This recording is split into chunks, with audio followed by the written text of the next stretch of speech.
សិកោកណ្ដូចនេះបើធ្វើញ៉ាំជុំគ្រួសារនៅថ្ងៃឆ្លងឆ្នាំដឹងតែពិសេសហើយបងប្អូនសិកោអាំងនេះមានច្រើនប្រភេទណាស់ចង់ប្រឡាក់គ្រឿងធម្មតាក៏បានឬមួយក៏ចង់ប្រឡាក់គ្រឿងពិសេស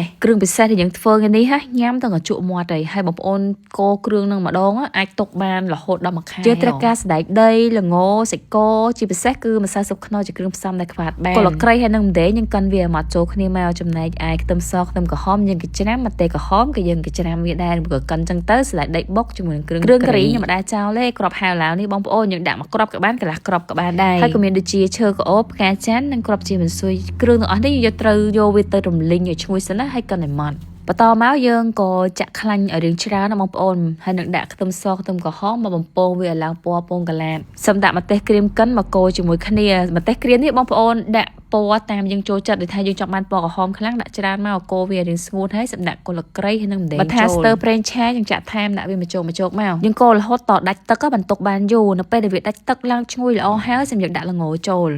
យើងលីងល្ងឲ្យល្ងនឹងឆ្អិនសិនសម្រាប់ដាក់គ្រឿងការីដែលយើងបានកិនមុនហ្នឹងចូលមកទាំងអស់មកស្ដាយដីកិនម៉ត់នេះក៏យើងដាក់ចូលតាណាគ្នាដែរស្លឹកក្រូចយើងប្រើតែ 4-5 ស្លឹកគេលួចយកក្លិនហើយយើងឆាវាទៅមកឲ្យវាទៅចូលគ្រឿងប៉ុណ្ណឹងបានទេបងប្អូនសម្រាប់គ្រឿងសាតេឬមួយក៏គ្រឿងឆ្នាំងដីរបស់ខ្មែរយើងនេះធ្វើអីក៏បានដែរបងប្អូនចង់យកទៅខកោយកទៅប្រឡាក់សិកោកនួចសិកោអាំងឆាឬធ្វើសម្លផ្សេងតាមយើងកែច្នៃហើយយើងធ្វើខ្លួនឯងចេះបានថ្មីក្លិនឈ្ងុយជាយើងទិញស្រាប់ស្ដាយគ្រឿងចប់ក្នុងខ្ទះអញ្ចឹងយកសិកោហើយនឹងខ្លាញ់ជ្រូកមកប្រឡាក់ចូលក្នុងខ្ទះហ្មងទៅព្រោះថាកោរៀងមកយូរដែរបងប្អូនគ្រឿងដែលយើងដាក់នឹងសិតតែល្អគ្រឿងផ្សំមួយទៀតដែលមិនអាចខ្វះបានណាគឺជាម្សៅស៊ុបខ្នុរដើម្បីឲ្យម្ហូបរបស់យើងឈ្ងុយឆ្ងាញ់និងមានជាតិឥឡូវនេះកាន់តែចំណេញម្សៅស៊ុបខ្នុរខ្នាត450ក្រាមតម្លៃនៅដដែលទេប៉ុន្តែទទួលបានបន្ថែម50ក្រាមពេលផ្សំគ្រឿងយើងដាក់ម្សៅស៊ុបខ្នុរបន្តិចមកស្ករបន្តិចមកធ្វើឲ្យសិកោកនួយរបស់យើងមានជាតិតែម្ដងហើយគ្រឿងសាតេឬមួយក៏គ្រឿងឆ្នាំងដីយើងបានធ្វើនេះបងប្អូនច្បល់ជាមួយសិកោចឹងទៅវាឲ្យពណ៌សិកោរបស់យើងឡើងក្រហមស្អាតមែនតើហើយក្លិនវិញឈ្ងុយសាហាវដល់ពេលយើងបានប្រឡាក់ជាមួយស៊ុបខ្នុរទៅវាធ្វើឲ្យសិកោរបស់យើងទន់ជាតិខ្ទិះឆ្ងាញ់តែម្ដងយើងយកខ្លាញ់ជ្រូកបន្តិចហើយយើងម៉ូវារួចក៏ដោតចង្កាក់ចឹងមកបងប្អូនយកតែអាំងមិនចំណាយពេលយូរទេដោយសារតែសិកោរបស់យើងហាន់ទាំងស្ដើងល្មមប៉ុណ្ណឹងហើយខ្លាញ់ជ្រូកក៏ដាក់ធំយើងហាន់ទុយប៉ុណ្ណឹងមករុំទៅអាំងតែប្រហែលជា5 ទៅ 10 នាទីសម្រាប់ការធ្វើជ្រក់វិញយើងដាក់ខ្ទឹមម្ទេសស្ករសបន្តិចមកហើយនឹងម្សៅស៊ុបខ្នុរបន្តិចដែរទឹកខ្មេះមួយច្រូចទៅយើងភ្លក់មើលរសជាតិជូរប្រៃផ្អែមមកយើងចូលចិត្តច្បល់វាឲ្យសព្វគ្រឿងរួចយើងដាក់ក្លាសេទុកទូរយៈសិនណាបងប្អូនត្រឹមតែយើងអាំងសិកោឆ្អិនជ្រក់របស់យើងត្រជាក់ហើយឡើងស្រួយល្មមដែរមករយៈនេះអាសាធ្វើគោកនួចឬមួយក៏គោអាំងចកាញ៉ាំបងប្អូនគឺថាតើ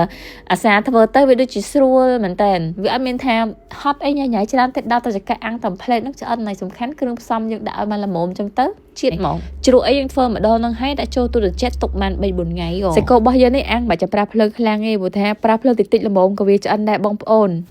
ក្លិនខ្លាញ់ជ្រូកស្រក់ចូលភ្លើងនិយាយថា